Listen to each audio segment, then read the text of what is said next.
Hello everyone, आपका बहुत बहुत स्वागत है हमारे चैनल में। आज की इस वीडियो में हम बात करेंगे रोग निदान या पैथोलॉजी से एक इम्पॉर्टेंट डिजीज़ जिसका नाम है आईबीडी या इन्फ्लेमेटरी बॉल डिजीज़।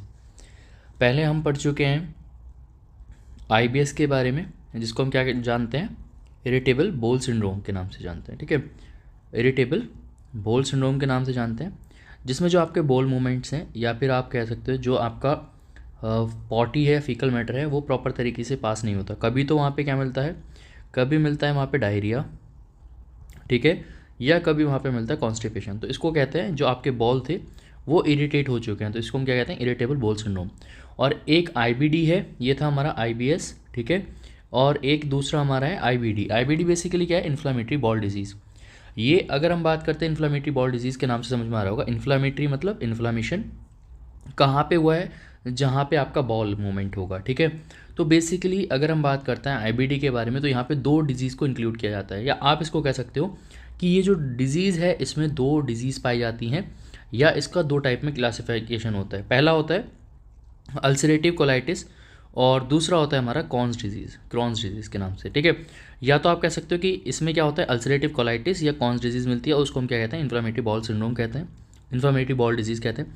या inflammatory bowel disease of two type, ulcerative colitis या फिर क्रॉन डिजीज़। तो पहले हम यहाँ पे डेफिनेशन पढ़ लेते हैं। ये क्या होता है, ग्रुप ऑफ इंटेस्टाइनल डिसऑर्डर होता है जिसमें क्या होता है, प्रोलॉन्ग इन्फ्लेमेशन होता है आपका किसका, डाइजेस्टिव ट्रैक का।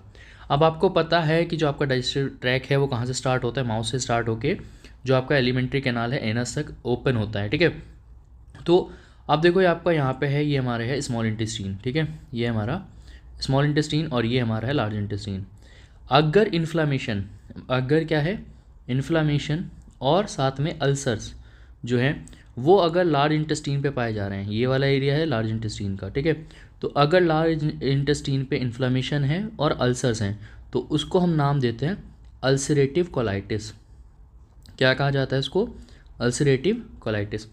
और अगर इन्फ्लामेशन या फिर हम कह सकते हैं कि जो अल्सर्स है वो कहाँ पर है आपका, या तो स्मॉल इंटेस्टीन में हो जाए या फिर जीआईटी, माउथ से लेके पूरे एनस में कहीं तक भी किसी भी रीजन पे प्रेजेंट है, तो उसको हम क्या कहेंगे, हमारा क्रॉन्स डिजीज़ कहेंगे। ठीक है, ये हो गया हमारा क्रॉन्स डिजीज़।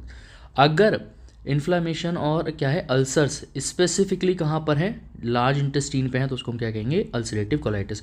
तो जो हमारा आईबीडी है वो दो डिजीज़ इसमें आती हैं, एक तो आती है अल्सरेटिव कोलाइटिस, एक होती है क्रॉन्स डिजीज़।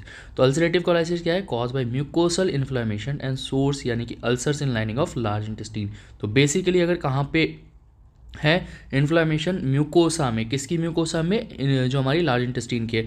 आपको पता है, आपने लेयर पढ़ रखी होंगी जीआईटी की, 4 लेयर होती हैं, आपको बहुत पहले से मालूम है, बेसिक्स में फर्स्ट प्रॉफ में पढ़ा होगा। पहला कौन सा था, सबसे पहली होती है सेरोसा, दूसरी मस्क्यूलरिस, उसके बाद सब म्यूकोसा, और इनर वाली जो लेयर होती है उसमें म्यूकोसा। तो जो जीआईटी की इनर लेयर है, अगर लार्ज इंटेस्टीन की इनर लेयर में क्या है, इन्फ्लामेशन है प्लस आपके अल्सर्स है, तो वो कहलाएगी अल्सरेटिव कोलाइटिस। और अगर माउथ से लेके एनस पे किसी भी रीजन पे वहाँ पे इन्फ्लामेशन है तो वो कहलाएगी हमारी क्रॉन्स डिजीज। तो क्रॉन क्या है, chronic relapsing and remitting inflammatory disease of GIT affecting any side from mouth to anus. अगर माउथ से एनस में किसी भी पार्ट में इन्फ्लामेशन और अल्सर्स मिल रहा है तो वो कहलाएगा हमारा क्रॉन्स डिजीज़। तो जो हमारा इन्फ्लेमेटरी बॉल डिजीज़ है उसमें दो डिजीज़ आती हैं, अल्सरेटिव कोलाइटिस और क्रॉन्स डिजीज़। आई होप आपको यहाँ तक क्लियर हुआ होगा। अब हम बात करते हैं इसके कॉजेज़ के बारे में। तो इसका जो एग्जैक्ट कॉज है वो अभी तक नहीं पता है, और बेसिकली अगर हम कॉज की बात करते हैं तो ये हमारी इम्यून सिस्टम के माल फंक्शनिंग की वजह से ही होने वाली डिजीज़ है।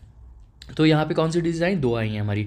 अल्सरेटिव कोलाइटिस एक बार फिर से देख लेते हैं, ये क्या करती है, इफेक्ट करती है कॉलोन और rectum with continuous mucosal inflammation. और क्रॉन्स डिजीज क्या है, यहाँ पे कोई भी पार्ट इन्वॉल्व हो सकता है आपका जीआईटी ट्रैक, कहाँ से, माउथ टू एनस, और क्या मिलेगा वहाँ पे, पेची ट्रांसम्यूरल इन्फ्लेमेशन मिलता है। तो जैसा आप यहाँ पे देख रहे हो, ये कौन सी डिजीज है, क्रॉन, क्योंकि यहाँ पे देखो ये स्मॉल इंटेस्टीन में इन्फ्लेमेटेड है, लार्ज इंटेस्टीन में इन्फ्लेमेटेड है। लेकिन अगर आप यहाँ देखोगे तो यहाँ पे अल्सरेटिव कोलाइटिस में कोई भी इन्फ्लेमेशन इन्वॉल्व नहीं है, लेकिन क्रॉन्स डिजीज़ में देखोगे, ये हमारी अल्सरेटिव कोलाइटिस में सॉरी, तो जो हमारा एनस वाला रीजन है, ठीक है, कॉलन और रेक्टम वाला रीजन है, वो वाला रीजन यहाँ पे इन्फ्लेम्ड है। ठीक है, तो ये हो गई हमारी अल्सरेटिव कोलाइटिस। तो अल्सरेटिव कोलाइटिस और क्रॉन्स डिजीज़ आपको यहाँ पे बिल्कुल अच्छे से समझ आया होगा।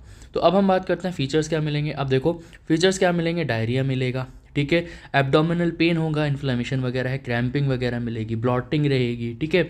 और क्या रहेगा, हेमेटोसीजिया रहेगा, यानी कि ब्लड आएगा स्टूल में जब अल्सर्स बने हुए हैं और वहाँ पे साथ में इन्फ्लेमेशन भी है तो ब्लड भी देखने को मिलेगा। लो फीवर रहेगा, ठीक है। डिक्रीज एपेटाइट, भूख नहीं लगेगी, वेट लॉस होगा या एनोरेक्सिया रहेगा, फैटीग रहेगा और आर्थराइटिस वाली कंडीशन भी यहाँ पर इन्वॉल्व हो सकती है, ठीक है। ये हो गया यहाँ पे कॉज। इसके रिस्क फैक्टर क्या रहेंगे, एज हो सकता है, ठीक है, एक पर्टिकुलर ग्रुप ऑफ एज को अफेक्ट करती है, ठीक है। एडल्ट्स में ज़्यादातर देखने को मिलती है, फैमिली हिस्ट्री हो सकती है, सिगरेट अगर स्मोकिंग कर रहा है तो उसमें मिलेगी, अगर कोई एनसेट्स वगैरह का यूज़ कर रहा है यानी कि non steroidal anti inflammatory medication या ड्रग्स का यूज़ कर रहा है तो वहाँ पे रिस्क फैक्टर हो सकता है। कॉम्प्लिकेशंस क्या हो सकते हैं, अब देखो कंटिन्यूसली वहाँ पे इरिटेशन रहेगी तो कॉलन के कैंसर होने के चांसेस ज़्यादा हैं, स्किन और आइज या फिर जॉइंट इन्फ्लेमेशन होने के चांसेस हो जाते हैं, मेडिकेशन के साइड इफेक्ट देखने को मिलते हैं, फिर आगे बॉल का ऑब्स्ट्रक्शन हो सकता है, फिस्टुला फॉर्मेशन हो सकता है, मेल न्यूट्रिशन, सीवियर डिहाइड्रेशन हो जाएगा, जब वहाँ पे अल्सर्स हैं तो एब्जॉर्प्शन वगैरह नहीं होगा तो डिहाइड्रेशन भी हो सकता है, एनल फिशर्स वगैरह का फॉर्म होना देखने को मिल सकता है। डायग्नोसिस क्या कराएंगे आप, कोलोनोस्कोपी करा सकते हैं, सिग्मोइडोस्कोपी करा सकते हैं, अपर एंडोस्कोपी या कैप्सूल एंडोस्कोपी करा सकते हैं, x ray, CT scan, MRI, stool test या ब्लड टेस्ट वगैरह आप करा सकते हैं। ये लिंक नोट्स के आपको मेरे वीडियो के एंड में डिस्क्रिप्शन बॉक्स दिया है, वहाँ से मिल जाएंगे। तो ये था आज का हमारा लेक्चर जिसमें हमने इन्फ्लेमेटरी बॉल डिजीज़ के बारे में पढ़ा। आई होप आपको लेक्चर समझ में आया होगा। मिलते हैं नेक्स्ट वीडियो में, तब तक के लिए गुड बाय।